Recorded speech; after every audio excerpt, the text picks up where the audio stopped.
அம்மா அப்பாவை வணங்கி பாரு, எல்லாருக்கும் எல்லாம் வரும். விஜய் ஒரு படத்துல, அதாவது வில்லு படத்துல ஒரு சாங்ல இந்த லைனை பாடுற மாதிரியான காட்சி அமைப்புகள் இருக்கும். இதெல்லாம் ரசிகர்களுக்கு சொல்லக்கூடிய மெசேஜ் தானே. ரசிகர்களுக்கு மெசேஜ் சொல்றவர் அதை ஃபாலோ பண்ணாமையா இருப்பாரு? கண்டிப்பா பண்ணுவாரு. ஊர் உலகம் என்ன வேணாலும் பேசலாம், ஆனா அவங்க அப்பா அம்மாவுக்கும் விஜய்க்குமான உறவு என்னங்கிறது அவங்களுக்கு நல்லா தெரியும். ஆனா இந்த சோசியல் மீடியா காலத்துல எல்லாத்தையும் ஏதோ ஒரு இடத்துல ஆமாங்க நாங்கள் போய் மீட் பண்ணுறோம் பேசுகிறோன்னு சொல்ல வேண்டிய தேவை இருக்கா அப்படின்லாம் தெரியல. ஆனால் இன்னைக்கு விஜய் அவங்க அப்பா அம்மாவை மீட் பண்ணியிருக்காரு. அந்த ஃபோட்டோ ரிலீஸ் ஆயிருக்கு. அதை பார்த்த விஜய் ரசிகர்கள் எல்லாருக்குமே ரொம்ப சந்தோஷம்தான். ஏன்னா சில ஆண்டுகளுக்கு முன்னாடி 2021 ஒரு கசப்பான சம்பவம் நடக்குது. விஜயோட அப்பா S.A. சந்திரசேகர் ஒரு கட்சி ஆரம்பிக்கிறாரு, கட்சி பதிவு பண்ணுறாரு. அதுக்கும் எனக்கும் சம்மந்தம் இல்லைன்னு விஜய் பொது வெளியில் அறிவிக்கிறாரு. அதுக்கப்புறம் அது நீதிமன்றம் வரைக்கும் போகுது. அந்த நிகழ்வுக்கு அப்புறமாவே விஜய்க்கும் அவருடைய அப்பாவுக்கும் நல்ல ரிலேஷன்ஷிப் இல்லை, விஜய் அவங்க அப்பாவை சந்திக்கிறது இல்லை அப்படிங்கிற மாதிரி இஷ்டத்துக்கு பேசிட்டு இருந்தாங்க, சோசியல் மீடியாவில் எழுதிட்டு இருந்தாங்க. இப்படியெல்லாம் டாக் போயிட்டே இருந்துச்சு. போன வருஷம் விஜயோட அப்பா S.A. சந்திரசேகர் அறுவை சிகிச்சை பண்ணியிருந்தாரு. அவர் அந்த சர்ஜரி முடிச்சுட்டு வந்ததும் விஜய் வீட்டுக்கே போய் நேரில் பார்த்தாரு. அந்த ஃபோட்டோவும் ரிலீஸ் ஆயிருந்தது. நான் பேசும்போதெல்லாம் ஒரு விஷயம் சொன்னேன், கவனிச்சிங்களா? விஜயோட அப்பா சந்திரசேகர் அப்படின்னு. அதுதானே அவங்க அப்பாவுக்கு சந்தோஷம். இன்னைக்கு S.A. சந்திரசேகரோட பையன் ஒருத்தர் இன்ட்ரடியூஸ் ஆயிருக்காருங்க, அவர் பேர் விஜய் அப்படின்னு தான் முதல்ல ஆரம்பத்தில் சொல்லியிருப்பாங்க. ஆனால் இன்னைக்கு எல்லாரும் எப்படி சொல்றோம், விஜயோட அப்பா S.A. சந்திரசேகர். சரி, விஜய்க்கும் அவருடைய அப்பாவுக்குமான ரிலேஷன்ஷிப் இருக்குல்ல, எல்லாருக்குமே ஒரு அப்பா பையன் இல்லை அப்பா பொண்ணு அப்படின்னா அந்த ரிலேஷன்ஷிப் ரொம்ப அழகா இருக்கும். எல்லாருமே அதை நினைச்சு சந்தோஷப்படுவாங்க. எப்பவுமே அது எவர் கிரீனா இருக்கக்கூடிய ஒரு ரிலேஷன்ஷிப். விஜய் இன்னைக்கு தமிழக வெற்றி கழகம் அப்படிங்கிற ஒரு கட்சியை தொடங்கி அதுக்கு தலைவராயிருக்காரு, அரசியல்வாதியா மாறி இருக்காரு. இந்த சந்திப்பு இன்னைக்கு சோசியல் மீடியாலையும் அதிகமா பேசப்படுது. அப்படின்னா அதுக்கு விஜயோட அந்த பாப்புலாரிட்டி, விஜய் இன்னைக்கு எவ்வளவு பெரிய ஒரு ரசிகர் பட்டாளத்தை வச்சிருக்காரு அப்படிங்கிறதுக்கு அதுதான் முக்கிய காரணமா இருக்கும். இன்னைக்கு தமிழக வெற்றி கழகம் அப்படிங்கிற பேரை ஆரம்பிக்கும் போது வெற்றி அப்படிங்கிற அந்த பேரை வச்சிருக்காருல, இந்த வெற்றி அவருக்கு இன்னைக்கு நேரத்து இல்லை, பல வருஷத்துக்கு முன்னாடியே தொடங்கிருச்சு. 74 விஜய் பிறக்கிறாரு. 84 அவருடைய 10வது வயசுல முதல் முறையா கேமரா முன்னாடி போய் ஒரு நடிகனா நிக்கிறாரு. S.A. சந்திரசேகர் இயக்கி கேப்டன் விஜயகாந்த் நடிச்ச வெற்றி அப்படிங்கிற படத்துல தான் ஒரு நடிகனா, ஒரு 10 வயசு சிறுவனா விஜய் கேமரா முன்னாடி வராரு. அதுக்கப்புறம் 92 நாளைய தீர்ப்பு அப்படிங்கிற படத்துல அறிமுகமானதுல இருந்து இத்தனை வருஷங்கள்ல அவர் பார்க்காத வெற்றியே இல்லை. இன்னைக்கு வெற்றி கழகத்திலயும் அந்த வெற்றி வந்துருச்சு. ஆனாலும் இந்த வெற்றியை முதல்ல கொடுத்தது அவங்க அப்பா தானே. அதோட நிறுத்தினாரா என்ன? 1992 அவர் ஒரு பெரிய டைரக்டர். அவர் படம் பண்ணணும்னா விஜயகாந்த், ரஜினிகாந்த், கமல்ஹாசன் யாரோட வேணாலும் படம் பண்ணலாம். ஆனால் தன்னுடைய பையன் சினிமாக்குள்ளே வரணும்னு ஆசைப்படுறாரு. சினிமாக்குள்ளே அவருக்குன்னு ஒரு இடம் வேணும்னு எல்லா அப்பாவும் ஆசைப்படுற மாதிரி அவரும் ஆசைப்படுறாரு. பையனுக்கும் அந்த ஆசை இருந்திருக்கு. அப்போ என்ன பண்ணுறாரு, சூப்பர் ஸ்டார் ரஜினிகாந்த் கிட்ட கூப்பிட்டு போய் ஒரு முறை இவர் நடிக்கணும்னு ஆசைப்படுறாரு, ஆனால் இப்போ படிக்க சொல்லுங்க, அதுக்கப்புறமா நடிக்கட்டும்னு சொல்லும் போது ரஜினி சொன்னால் இவர் கேட்பார் இல்லையா? அந்த மாதிரி ரஜினி அந்த மாதிரி சொல்லியிருக்காரு. தர்மத்தின் தலைவன் ஷூட்டிங் நடக்கும்போது விஜய் வீட்டில் அந்த ஷூட் நடந்திருக்கு. அப்போ 2 பேரும் நேராக பேசும்போது இப்போ நீங்கள் படிங்க விஜய், அதுக்கப்புறமா நடிக்கலான்னு அவர் சொன்னதா. இப்போ ரீசெண்டாக லால் சலாமோட ஆடியோ லான்ச்சில் பேசும்போது ரஜினிகாந்தே அதை சொல்லியிருந்தார். 92 பையனை ஹீரோவாக அறிமுகப்படுத்துறாரு. அறிமுகப்படுத்தின உடனே வெற்றி கிடைக்கல, தோல்வி வருது. ஆரம்பத்தில் S.A. சந்திரசேகர் அவருடைய வீடை வித்துலாம் படம் பண்ணியிருக்காரு. படம் பண்ணி லாஸ் வருது, அந்த கடனை அடைக்கிறாரு. தொடர்ந்து முயற்சி பண்ணி ஒரு கட்டத்தில் பையனுக்கு ஒரு அடையாளத்தை ஏற்படுத்துறாரு. அதுக்கப்புறம் மற்ற டேரக்டர்ஸ் கையில் கொடுத்துட்டாரு, அவர் படம் பண்ணல. அதுக்கடுத்து விஜய் தன்னுடைய உழைப்பால் கொஞ்சம் கொஞ்சமாக உயர்ந்து இன்னைக்கு இந்த இடத்துக்கு வந்திருக்காரு. அதில் சில விஷயங்கள் நான் கேள்விப்பட்டிருக்கேன். பகவதி படத்தில் விஜய் ஒரு ஆக்ஷன் ஹீரோவாக மாற்றுறதுக்கு S.A.C எவ்வளோ எஃபோர்ட் போட்டார். அதுக்கப்புறம் அவர் ஒரு சாக்லேட் பாய், ஒரு இளைஞர்களுக்கான பிடித்த கதாநாயகன் அப்படிங்கிற இடத்துல இருந்து கொஞ்சம் கொஞ்சமாக வராரு இல்லையா? அடுத்து துப்பாக்கி மாதிரியான ஒரு பெரிய பிளாக் பஸ்டர், அந்த படம் அமைவதற்கு S.A.C.யோட ரோல்னு விஜயோட கெரியர்ல ஒவ்வொரு தருணத்திலையும் அவருடைய வளர்ச்சிக்கு பெரும் பங்காற்றியவர் அவருடைய அப்பா. இதெல்லாம் நிறைய பேருக்கு தெரியாது. இன்னைக்கு சோசியல் மீடியாவில் உட்காந்துட்டு என்ன வேணாலும் பேசலாம், திட்டலாம், இப்படி என்ன வேணாலும் பண்ணிட்டு இருக்கலாம். துப்பாக்கி படத்துக்கு அப்புறமா விஜய் பண்ணக்கூடிய எந்த படங்கள்லையுமே S.A.C டைரக்டா இன்வால்வ் ஆகிறது கிடையாது. அதுக்கு முன்னாடி ஷூட்டிங் ஸ்பாட் வரையும் போவாராம்.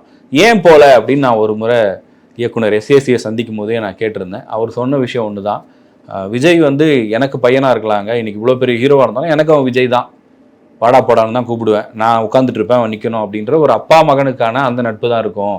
ஆனால் ஷூட்டிங் ஸ்பாட்டுக்கு போகும்போது இன்னைக்கு விஜய் உள்ளே என்டர் ஆகிறாருன்னா ஒட்டுமொத்த டேரக்டர்லேருந்து அந்த என்டையர் குரூவும் எழுந்து நிற்கிது, அவருக்கு பெரிய மரியாதை கொடுக்குறாங்க. அதுக்கு அவருடைய உயரம் காரணம். இப்போ நான் போனேன் அப்படின்னா அது அவருக்கும் ஒரு சங்கடமாக இருக்கும், எனக்கும் ஒரு சங்கடமாக இருக்கும். அதனால நான் போகிறது இல்லைங்க, இப்போ எதுலையுமே இன்வால்வ் ஆகிறது இல்லை அப்படின்னு ஒரு முறை சொன்னார். அப்போ ஒரு அப்பாவுடைய ஸ்தானத்துலேருந்து யோசிச்சு பாருங்க.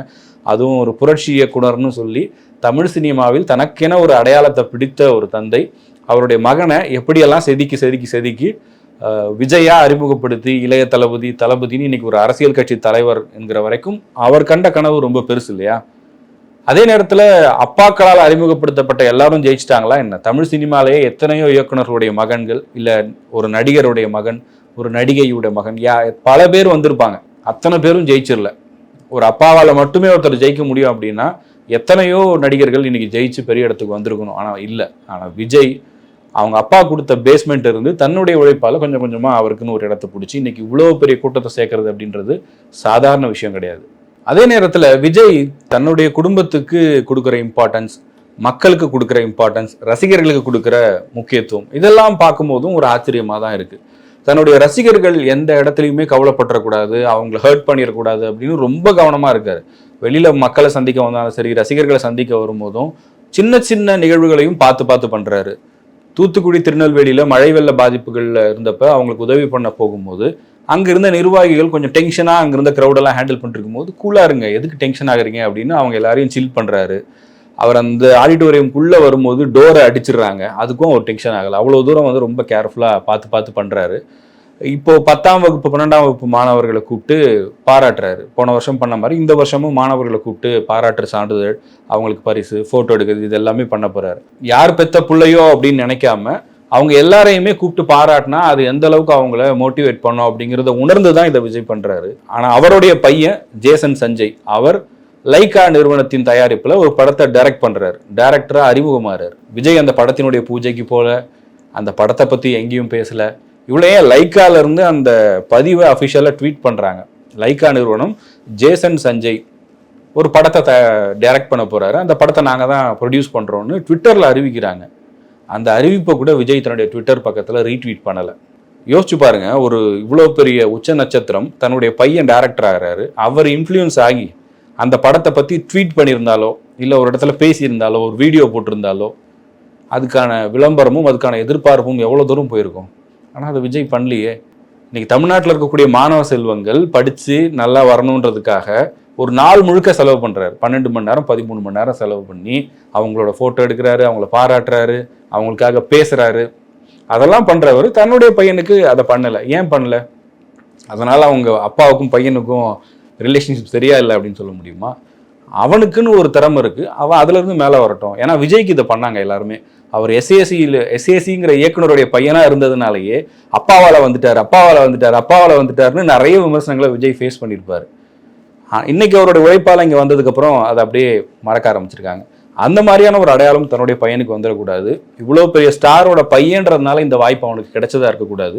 உண்மையிலேயே உனக்கு திறமை இருக்கா, நீ மேலே வா அப்படிங்கிற ஒரு மெசேஜை ரொம்ப ஸ்ட்ராங்காக கன்வே பண்ணுறாருல. இப்போ இதுக்கு முன்னாடின்னு பார்த்தோம்னா விஜய் தன்னுடைய என்டையர் கெரியரில் 2 படங்களில் மட்டும்தான் தன்னுடைய குழந்தைகளுக்கு சின்ன சின்ன ரோல் கொடுத்துருப்பாரு, ஒரு சின்ன ஃப்ரேமில் வரா மாதிரி. 2009 வேட்டைக்காரன் அப்படிங்கிற படத்தில் ஒரு சாங்கில் விஜயோட மகன் ஜேசன் சஞ்சய் ஒரு சின்ன பர்ஃபார்மன்ஸ் பண்ணியிருப்பாரு. அதே மாதிரி அட்லி டைரக்ட் பண்ண தெரி படத்தில் அவருடைய மகள் திவ்யா அவங்க ஒரு சின்ன ரோல் பண்ணியிருப்பாங்க. அது ஒரு குழந்தைகளாக அவங்கள சந்தோஷப்படுத்துறதுக்காக பண்ணாரே தவிர அதை தவிர்த்து மற்ற எந்த இடங்கள்லையுமே அவங்க குழந்தைகளை கொண்டு வந்து நிறுத்தியோ அவங்கள என்டார்ஸ் பண்ணியோ எதுவுமே பண்ணவே இல்லை. ரொம்ப தெளிவாக இருக்காரு. சொசைட்டிக்காக இவ்வளோ நேரம் ஸ்பெண்ட் பண்ணுறாரு. அரசியல் கட்சின்னு சொல்லி சினிமாவே வேணான்னு சொல்லி இத்தனை கோடி சம்பளத்தை வேணான்னு சொல்லி விட்டுட்டு இங்கே வராரு. அதே நேரத்தில் தன்னுடைய குடும்பத்தையும் நான் எப்படி பார்க்குறேன்றதையும் ஒரு ஸ்ட்ராங்கான மெசேஜ் மூலமாக கன்வே பண்ணுறாருல. இன்றைக்கி அவங்க அம்மாவையும் அப்பாவையும் போய் பார்த்து அது ஃபோட்டோவாக வெளியில் வருது அப்படின்னா அவங்க ரசிகர்கள் எல்லாருக்குமே சந்தோஷம். வெறும் வார்த்தையில் மட்டும் அப்பா அம்மாவை பார்த்துக்கங்க அப்படின்னு சொல்லாமல் நானும் அப்படி தான் இருக்கிறேங்கிறத ஸ்ட்ராங்கான ஒரு மெசேஜ் மூலமாக விஜய் கன்வே பண்ணியிருக்காரு. விஜய் அரசியலுக்கு வர்றதுனால தான் இதை பண்ணுறாரு, அரசியலுக்கு வரப்போறாருல அதனால இதெல்லாம் பண்ணிட்டு இருக்காருன்னு நிறைய விமர்சனங்கள் வருது. சோஷியல் மீடியாவில் எதை பற்றி பேசினாலும் கிரிட்டிசைஸ் பண்ணுறதுக்கும் அது திட்டுறதுக்கும் 1000 பேர் 1,00,000 பேர் இருப்பாங்க. பட் என்ன பண்ணுறாங்க, அதன் மூலமாக நமக்கு பாசிட்டிவான விஷயம் என்ன இருக்குது அப்படிங்கிறத மட்டும்தான் இங்கே பார்க்கணும்னு நான் நினைக்கிறேன். விஜய் அவங்க ஃபேமிலியை மீட் பண்ணுறது இல்லை, அவங்க அம்மாவை மீட் பண்ணல, அப்பாவை மீட் பண்ணலாம் சொல்கிறாங்க இல்லையா. ஆனால் விசாரிக்கும் போது என்ன சொல்கிறாங்கன்னா, சமீபத்தில் ஒரு நியூஸ் வந்திருந்தது. விஜய் ஒரு சாய்பாபா கோயில் கட்டி கொடுத்துருந்தார் அவங்க அம்மா கேட்டதுக்காக. அவங்க அம்மா ரெகுலராக எவ்ரி தேர்ஸ்டே அந்த கோயிலுக்கு போகிறாங்க அப்படிங்கிற செய்தியை பார்த்தோம்.